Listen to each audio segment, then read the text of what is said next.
Hi, I'm Dr. Jesse Scholes, physical therapist in McWanago, Wisconsin. Today we're going to talk about toe strengthening.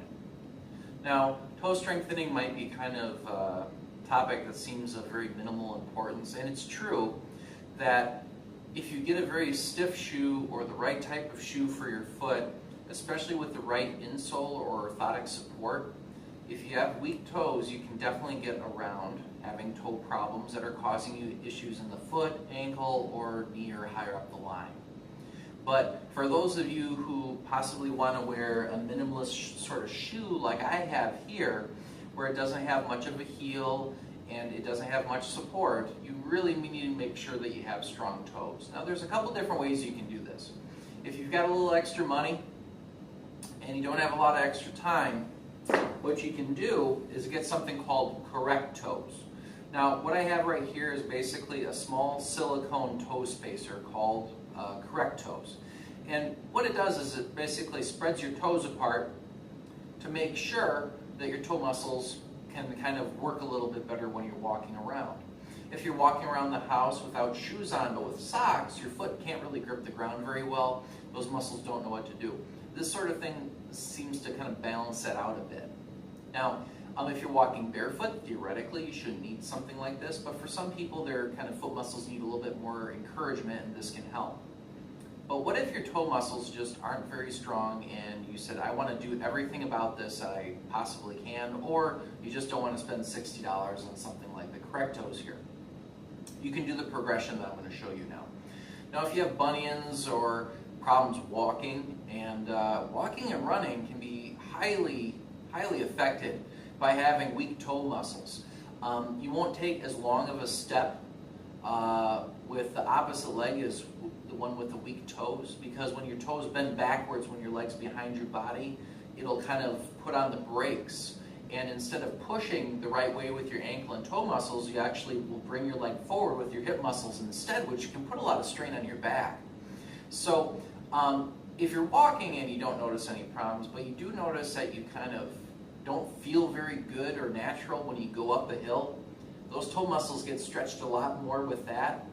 And one of the things that any muscle in the body will do if it's weak, many times, is kind of lock itself down, so you won't have the flexibility, which can really limit walking uphill, but also running uphill and running in general, because you need a lot more motion in your toes and ankles to run than you do to walk. So the first exercise you can try is basically a band resisted toe strengthening exercise. Now, all of your toes are important. Number 1, 2, 3, 4, and 5. However, I usually don't use the 5th toe with this exercise, but there's always an exception for every rule.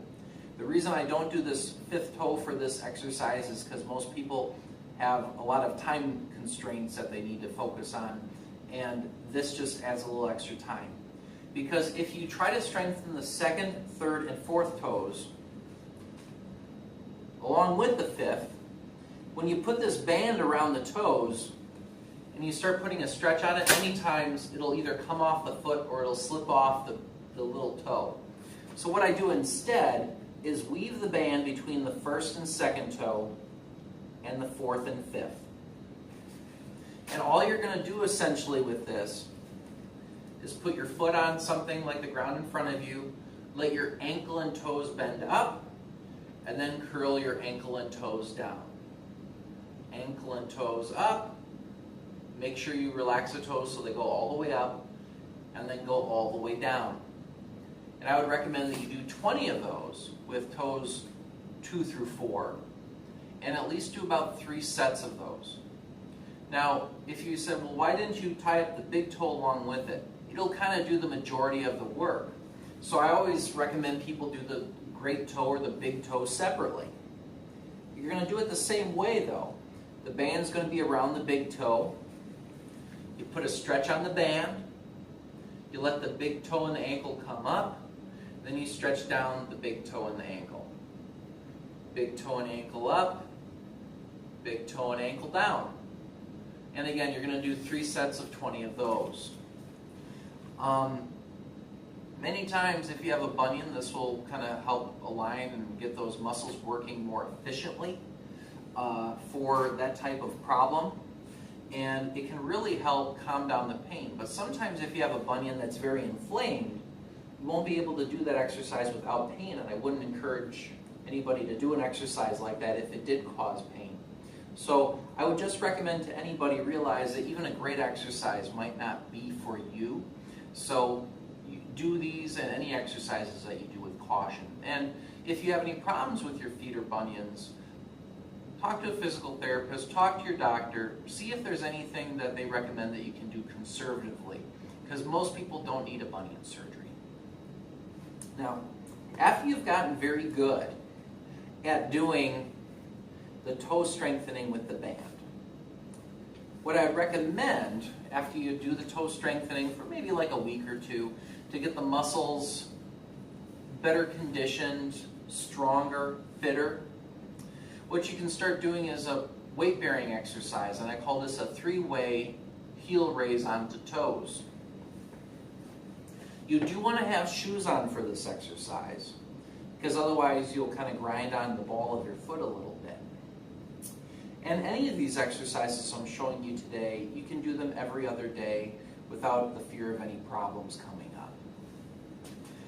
What you'll do for our 3-way heel raise is stand with your toes straight ahead, use something for balance if needed, and what you're going to do is go up onto the balls of your feet, then up onto your tiptoes, down onto the balls of the feet, and back down. Again, balls of the feet, up onto the tiptoes, ball of the feet, and then down.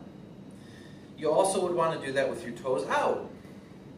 Balls of the feet, tiptoes, balls of the feet, back down. Again, balls of the feet, tiptoes, balls of the feet, back down. Also with the toes in. Balls of the feet, tiptoes, balls of the feet, down. You would want to do each one of those motions separately. So all of them with your toes straight ahead, up to 20. All of them with your toes out or in for 20. And then whatever the last position is that you didn't do for 20. And then repeat that once more every other day. Now, if you have bunions or toe limitations in motion, you might not be able to do this exercise, or you might not be able to do it well, and I would encourage you not to do it.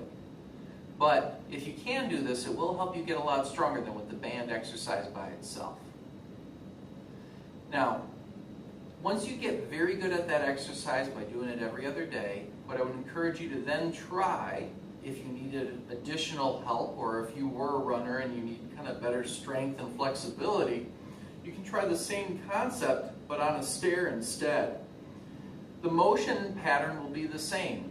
You go from the ball, your feet being kind of flat, or actually technically your heels down, because you're going through a much larger arc of motion with this. So I'm going to step on this step with my toes straight ahead. I'm going to drop my heels down a little bit. With the balls of my feet at the edge of the step, I'm going to go onto the balls of the feet. I'm going to curl up onto my tiptoes, down to the balls of the feet, and lower my heels as far as I can down. I'm not going very far right now because the step will kind of flip backwards. But again, I would go up onto the balls of the feet, tiptoes, balls of the feet, back down. I would also again do the toes out position with the balls to the feet, tiptoes, balls of the feet, back down. And lastly, of course, with the toes in. Balls of the feet, tiptoes, balls of the feet, and back down.